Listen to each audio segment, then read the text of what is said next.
Okay, what I always recommend is have a firm sense of what you want and have a firm sense of what you don't want. They're both equally as important. If you can show somebody an image to say, I really like the style, even though it might be a totally different topic, then half the work is done.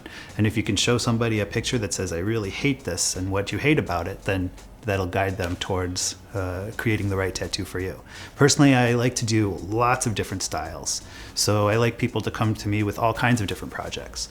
Many artists specialize in one style, and then if you really like their style, you're pretty much guaranteed to get them to draw something that you like right away because you already like all their work. Do's and don'ts for sleeve. Okay, so again, the way that sleeves were done a long time ago. Usually it was piecemeal, bits and pieces, in America anyway, that would eventually add up to a completed sleeve. So there'd be a lot of filler and elements to tie the room together, area rugs. Nowadays, a lot of people are really planning their sleeves from scratch, which has given them a whole different opportunity for a much more impressive piece of art. I like the old ones, though, I should say, because they really tell a story. You get to see the history of somebody and where they've been, and their old tattoos are just as fun for me as their new beautiful tattoos. Pinterest is an amazing tool. A lot of people bring stuff into the shop from Pinterest, and it works great for inspiration. However, when you look up something on Pinterest, you're looking up the same thing that everybody else looks up when they look up on Pinterest. So don't be surprised if your tattoo is inspired by the same thing that a lot of other people's tattoos are inspired by. Gotta kind of balance it out. Try to be original if you want to be original. If you want a tip of the hat to a traditional tattoo and you're not changing it much, then, you know, you just know what you're getting into. I have no problem with old tattoos and tattoos that repeat themes. Just do them better. Okay, so tattoo copying.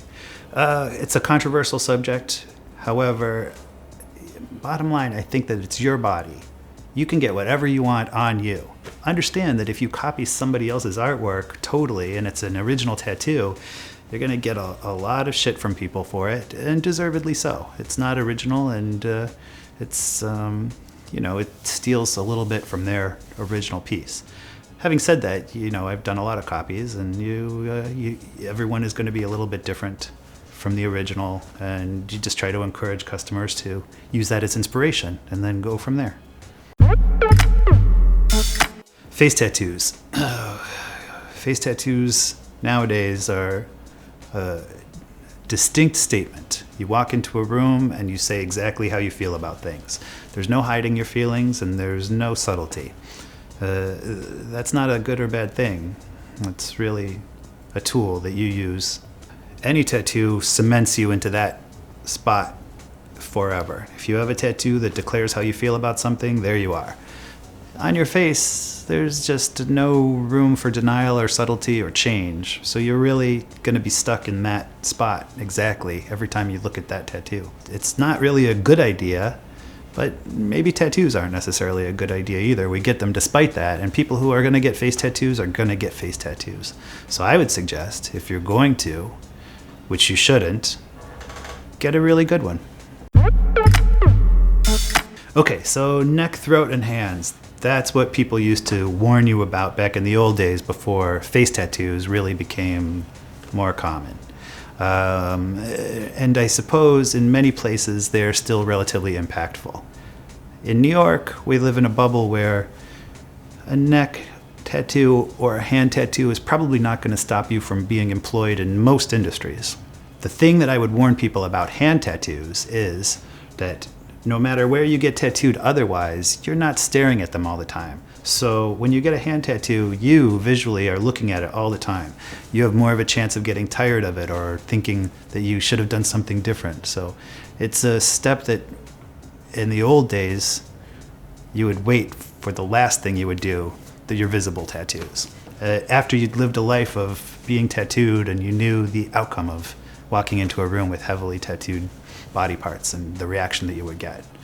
Nowadays, again, it's a whole different world. Neck tattoos don't really mean what they used to, and some of them can be quite beautiful and not hinder your life in any way.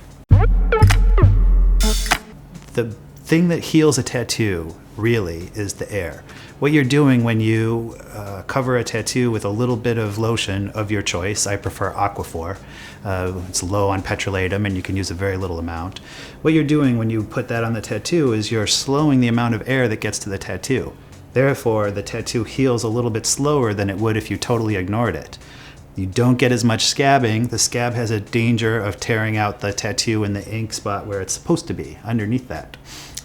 So with the slowing of the healing rate, but keeping it clean, you idealize the perfect healing rate. Within a few days, a simple black and gray can be mostly healed. Well, nowadays there's a lot of people that have bad tattoos that they would like to be better. So a big part of our shop is people getting new work that they like better than the old work that they got that they don't like.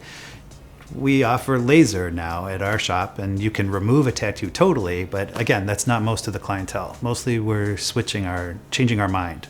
All the old warnings about, careful what you choose because you're stuck with it forever, it's less true. It's just very expensive and very painful to change things. So, it's still better to do it right the first time, but almost anything is possible nowadays, including totally eradicating your tattoos, for good or for bad. I kind of like the element where you're stuck with what you chose the first time around.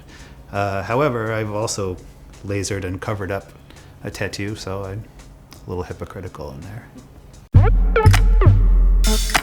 Tattoo slang. The longer you've been in the industry, the stronger people seem to feel about this. Tattoo gun is universally looked down upon by most tattooers. Tattooer or tattooist is one of the slang terms that you will have to weigh in on sooner or later in this industry. I prefer tattooer, but just barely. I really am not offended by tattooist or tattoo artist. But tattooer is the blue-collar way that I started, so I gravitate more towards that. First of all, what you want to do is pick an artist that you love everything they do. If you come to them with a good idea that's still vague, chances are whatever they draw for you, you're going to like.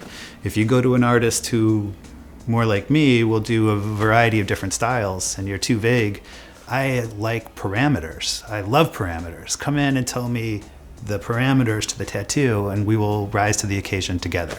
But mostly I design my tattoos with the customer more than without them. If you draw something at home and bring it in, there's a chance they might like it, but if you draw it with them as part of the consultation, then they're gonna like it. And that's more important. You gotta leave with the tattoo that you want, not necessarily the tattoo that I want.